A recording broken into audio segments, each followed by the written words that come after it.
খেরুর মসজিদ ভারতের পশ্চিমবঙ্গের মুর্শিদাবাদ জেলার সাগরদিঘি থানার অন্তর্গত খেরুর গ্রামের উত্তর পূর্ব কোণে 2 একর বিস্তৃত এবং আনুমানিক 3 মিটার উঁচু একটি টিলার ওপর অবস্থিত।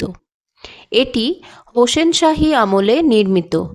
গ্রামটি বিভিন্ন নামে যথা খেরুর, খেরুল অথবা খেরাউল নামে অভিহিত এবং বহরমপুর ও ফারাক্কার মধ্যবর্তী শেখদিঘির প্রায় 5 কিলোমিটার দক্ষিণ পূর্বে অবস্থিত। বর্তমানে মসজিদটিতে লাগানো 2টি উৎসর্গকৃত আরবি শিলালিপি রয়েছে, যার একটিতে তৎকালীন শাসনরত সুলতানের নাম আছে কিন্তু অন্যটিতে নেই। তথ্যানুযায়ী ও লোককথার ভিত্তিতে জানা যায়, সুলতান হোসেন শাহের শাসনামলে জনৈক রাফত খান 900 হিজরিতে এই মসজিদ নির্মাণ করেন। সুতরাং এখান থেকে আমরা যা জানতে পারি তা হলো আলাউদ্দিন হোসেন শাহই হলেন এই মসজিদের নির্মাতা। আচ্ছাদিত আয়তাকৃতির কাঠামোটির মসজিদটি সম্পূর্ণরূপে ইটের তৈরি এবং এতে পাথরের কোনো আবরণ নেই।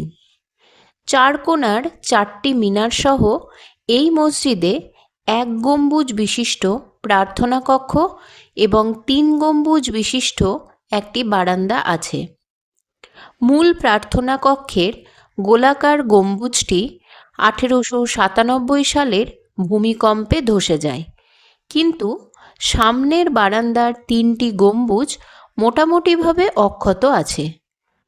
উত্তর পশ্চিম কোণের মিনারটি সম্পূর্ণরূপে ধ্বংস হয়ে গেছে, কিন্তু অন্য 3টি মিনার কিছুটা জরাজীর্ণ ভগ্ন অবস্থায় সংরক্ষিত আছে। মসজিদটির বারান্দার 3টি খিলান পথের মধ্য দিয়ে পূর্ব দিক থেকে মসজিদের অভ্যন্তরে প্রবেশ করা যায়। প্রার্থনা কক্ষটি পরিমাপে দৈর্ঘ্য ও প্রস্থে প্রায় 9 মিটার।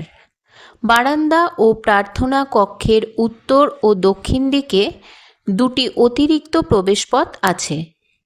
কিবলা দেওয়ালে রয়েছে 3টি অর্ধবৃত্তাকার কুলুঙ্গি। এর মধ্যে মাঝেরটি অন্য 2টি অপেক্ষা বড়।